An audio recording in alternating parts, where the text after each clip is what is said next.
This is a poem about a precious counselling session with a person who responded to life's stresses and strains with urges to destruction and sadly self-harm. It's called Ode to Sleeplessness and Pain. Your suicide dial reports sores digging deep into petal-sharp flecks of inverted pride. Scoring soft flesh, you say, drains thought poppies, thought too sickly weak to salve numb, fumbling regrets of past pressed days. Still, fidgeting with courage, you continue to name marauding nights touched distantly in said blood clots. You scratch, to grip, to gulp, to tap, tap, tap, and fingering your sayings, tap, tap, moves us both to call and response. Water, no, no, not that. And pushing down preciously upon your plastic teat, you trickle sweet saltings of sweat, you imbibe wounds until they hatch in overwhelming whelps of weepfulness. While in otherness, aches and strains invite us both to once again cardboard chew through battle fallow fields to warp the walk from ego stress. Tilling uncountable fillings of past soiled, future sores, intimate groans and sleeplessness, distanced, becoming re-erecting themselves upon the now, upon hoarding pillars both bile and blue, spent and deformed, with these new warming spirits despaired, and passed between us in momentary fragmented truths.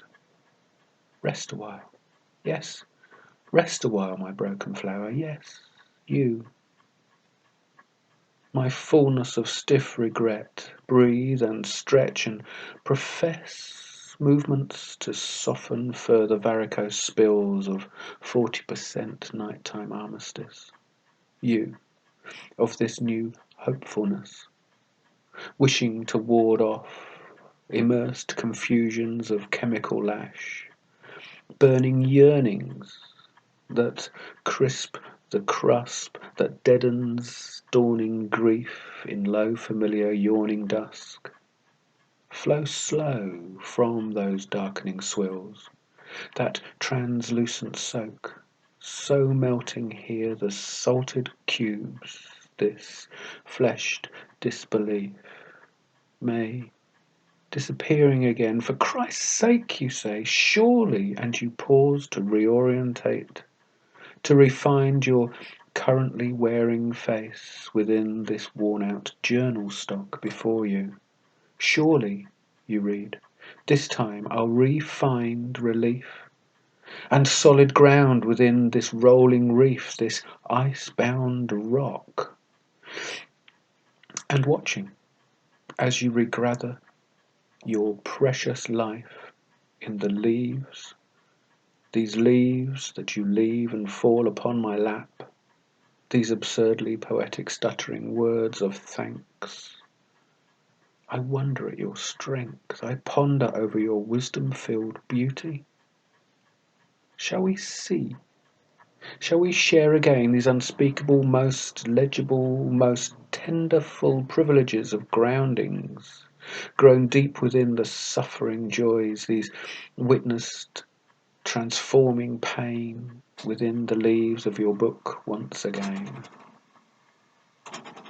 And I read from Therese, Saint Therese of Lisieux. She says, whoever is willing to serenely bear the trials of being displeasing to herself, that person is a pleasant shelter. It is enough to recognize one's nothingness and to abandon oneself like a child. Memories of time spent. intimately, where life slows down and we can connect in an ode to sleeplessness and painful regret.